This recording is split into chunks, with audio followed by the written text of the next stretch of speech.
رمضان وہ مہینہ ہے جس میں قرآن نازل کیا گیا، مانگ لو گڑ گڑا کر خدا سے ابھی مغفرت سستی ہے، کہتے ہیں رمضان میں رب کی رحمت برستی ہے۔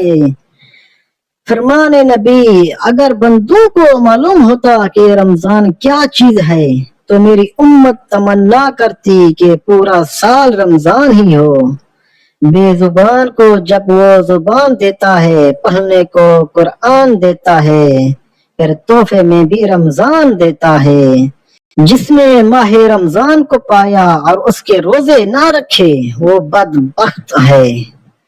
جسم کی زکوٰۃ روزہ ہے، ہر چیز کی ایک زکوٰۃ ہوتی ہے اور جسم کی زکوٰۃ روزہ ہے۔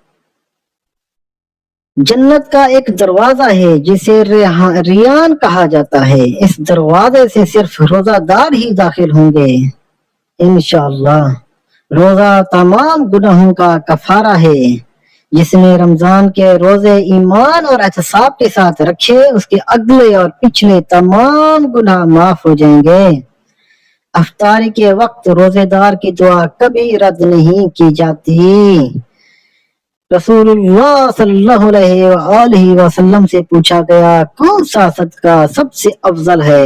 آپ صلی اللہ علیہ وآلہ وسلم نے فرمایا رمضان میں صدقہ افضل ہے۔